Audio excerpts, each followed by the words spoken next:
Innovation and Design Thinking IDT VTU Module 1 Case Study Innovation and Culture Exploring the work of designers across the globe. Innovation and Culture Exploring the work of designers across the globe. Designers are working every day at various parts of the globe, designing the products like furniture, cell phones, clothing, kitchen accessories, and also services. The question is how they do this. What it means to be a designer in different regions and cultures? Is there are any variations in the design practices at different regions? These are not well understood. Pamela Hines and Joachim Leon tried to understand and also describe the ways design is practiced at different parts of the globe by conducting a comparative study. What it means to be a designer in Asia, Europe, and the United States. Hines and Leon contextualized view of culture, design practices in the local context and the institutional context, and finally people's values. These are inseparable and intertwined.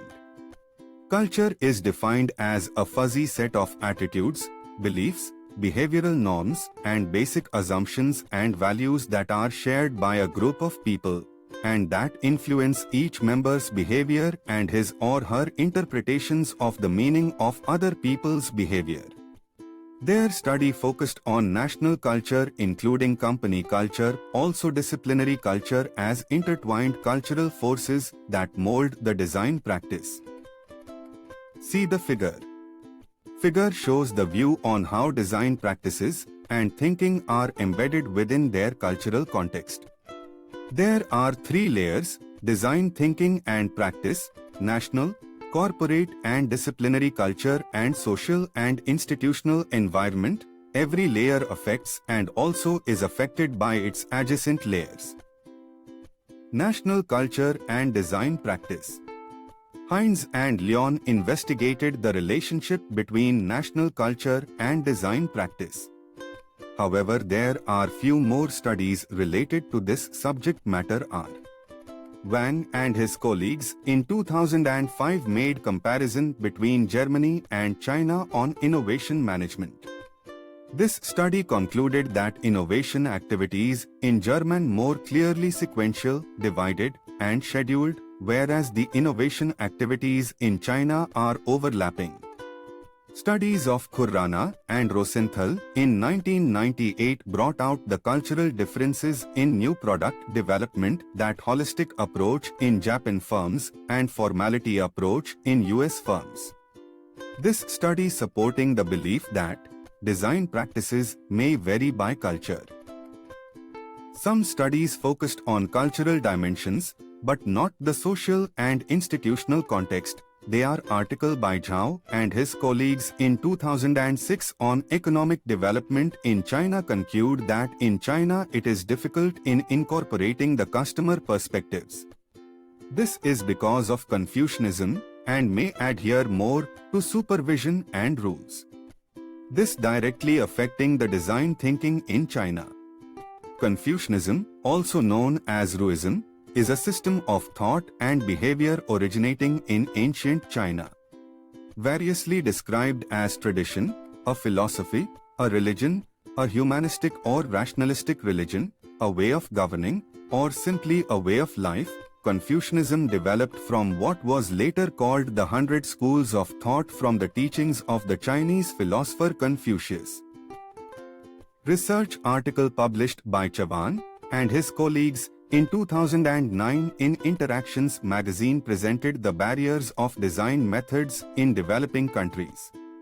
They suggested that there is an opportunity to evolve design practices that are sensitive to the cultures.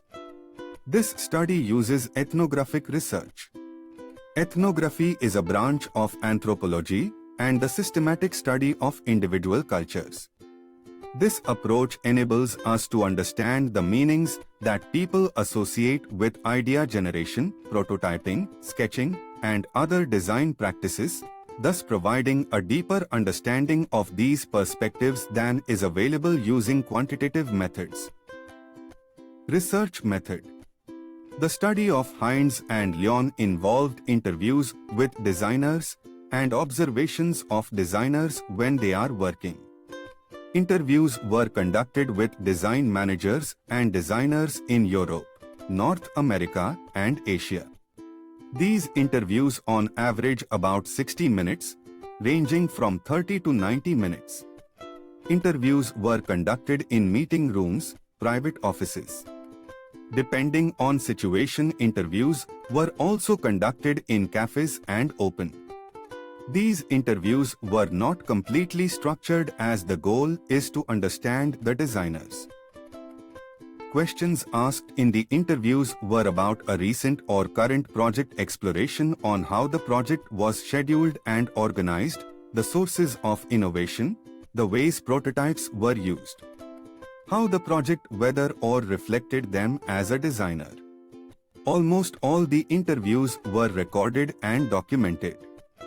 Some of the interviews were conducted in the designer native language, either directly or indirectly with the help of an interpreter. For the interviews conducted in foreign languages, other than English, these interviews were translated by a translator or by the interviewer herself and documented. The list of interviews conducted were 32 designers in China, 8 designers in Korea, 12 designers in Europe, 12 designers in North America. To get insights about the work practices of designers and how they were trained in different regions, interviews were also conducted with the faculty and students in design schools in the Korea, Netherlands, and USA. Research method also includes observation of designers at their workplace for comparison of work practices at different sites or regions. In summer 2009, research team has spent about 7 weeks in Korea and China. Detailed notes are made on the designers' conversations and activities, successes and frustrations. Table shows the regions and the know-of sites where the interviews were conducted. The main aim of this study is to get insights about designers from different companies, disciplines, regions, and countries. Hence, sampling strategy was to understand design consultancies and in-house design establishments that are operating at least in 2 continents and also in different spaces. Zhejiang Innovation Center, through which researcher get access to 2 Chinese design centers, one of which has a European design operation. Sinoco, China, do not have design centers outside of Asia, but included in this study because they gave useful insights in home appliances design and working extensively with the other design consultancies and inside of China. This gave insights about designers' perceptions on the client-consultant relationship. Observations were also made at 2 design firms with global operations and observations made on designers in Asia, North America, and Europe. As this research is a cross-cultural research, and the data collected would be rich and complete if these interviews are done in the designer's native language. Hence, the observers should have competence in the language in order to understand the discussions that are taking at the workplace. Therefore, research team composed several members who had Korean or Chinese or language competence, and either they were natives or had lived for considerable time in these countries. Team members in Europe, also chosen as appropriate. Results and insights. Culture and design. This research revealed various insights related to culture and design practices, including 1. The role of the institutional context, focusing on client expectations to different attitudes toward what it means to be creative. 3. Ways of using prototypes. 4. Interaction norms within professions. 5. Ecologies around design education.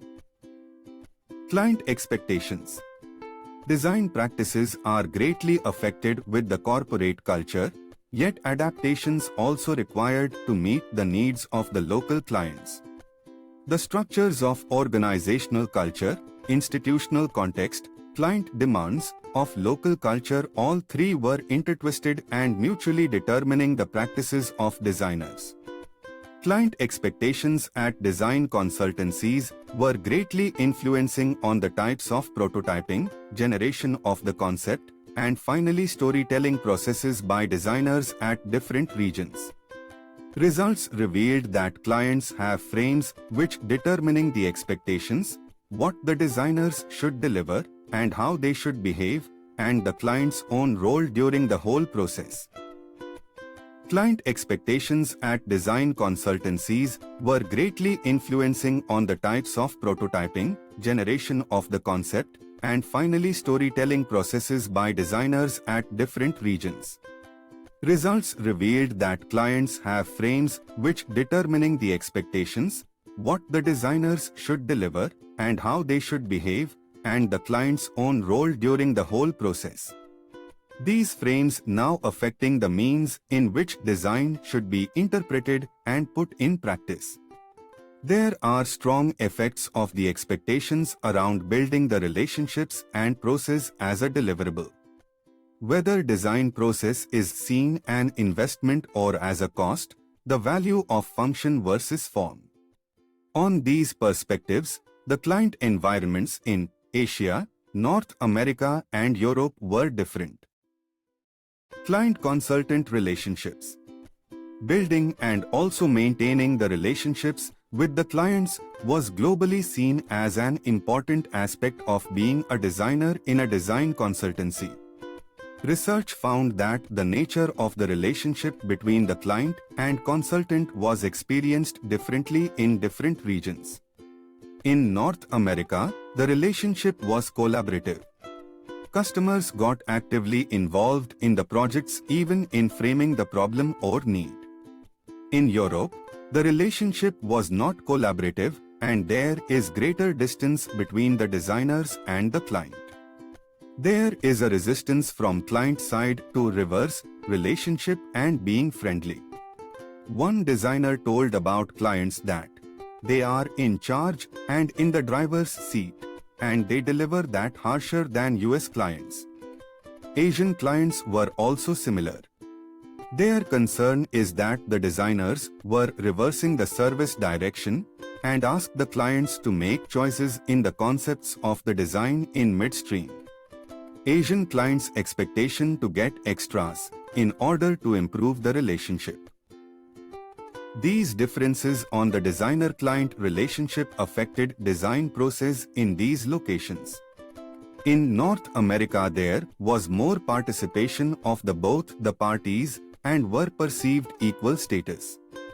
Designers get regular feedback from the customer that allow to integrate the change into the design process on an ongoing basis. In these cases, there is a balancing client involvement in the process and also integrity of the designs. In these cases, clients had an adequate freedom to innovate. In Asia and Europe, the main challenge for designers was to design in the absence of regular interaction with and feedback from the client, so although they had more freedom to design, designers spent more time on design and more anxious about acceptance of the client. Process as deliverable.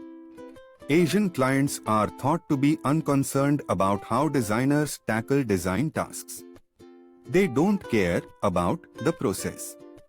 Just show me the cool stuff, one source said.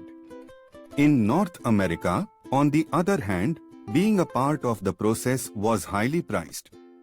Clients wanted to be a part of the decision-making process. Different attitudes toward process as a deliverable had an impact on design practices. For example, because Asian designers were required to produce concrete and visual forms of the design much more quickly, whereas North American designers were allowed to remain conceptual and even deliver representations of their processes, rather than the design itself, as legitimate forms of progress. European clients seemed to fall somewhere in the center, albeit seeing the finished product was vital. The client says, "Your designers, show me visuals," as one designer put it.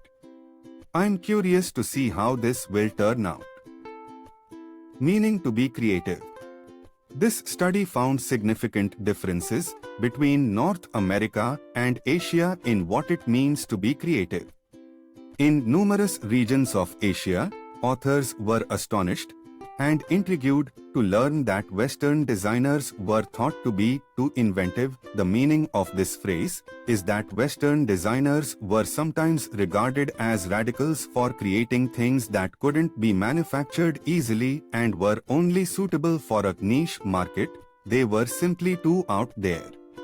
In Asia, authors discovered when examining in-house designers that leveraging existing similar items as sources of inspiration was the norm.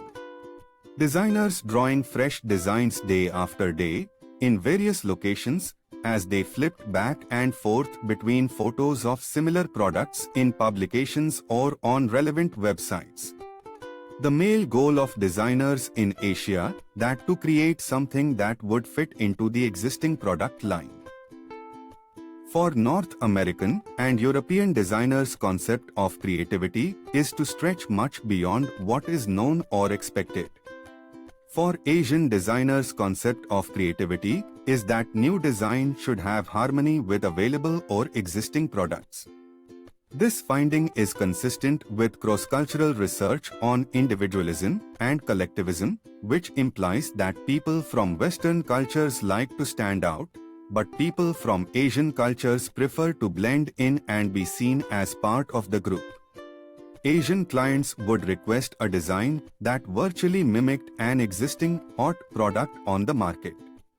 These requests perplexed Western designers, but made perfect sense to Asian-born and trained designers. Across professions, interaction norms. On superficial level, many of the same roles and occupations existing across regions.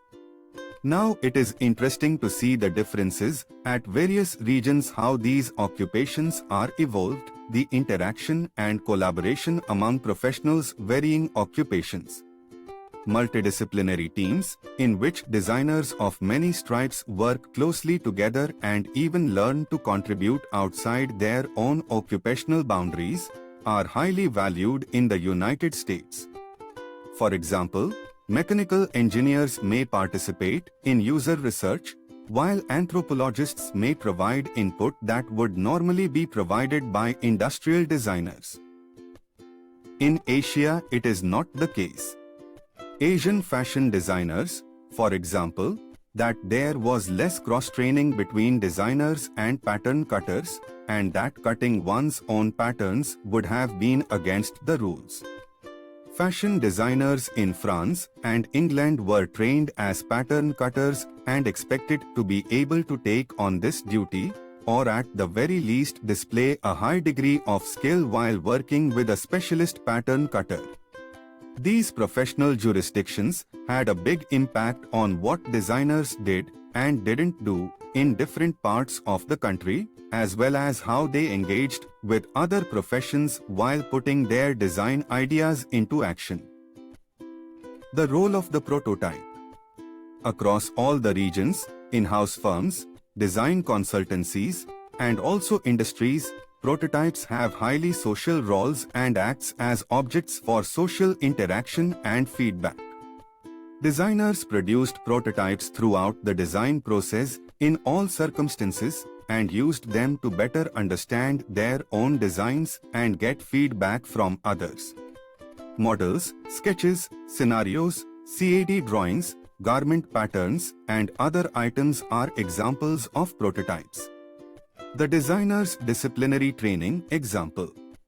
Mechanical engineering, industrial design, fashion design, etc., as well as the local context influenced the construction and use of prototypes example. Client expectations, speed of the design cycles, etc.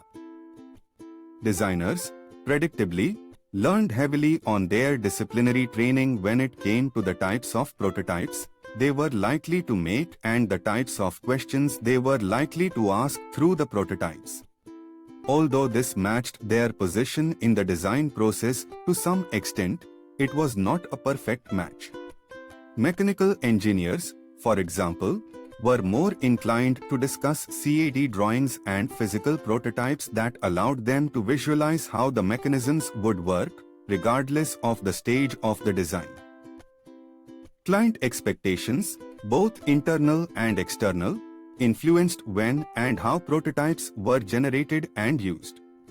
External clients in Asia and Europe, for example, were more receptive to polished prototypes that looked like the real thing, but clients in North America tolerated prototypes that were strung together with duct tape and baling wire.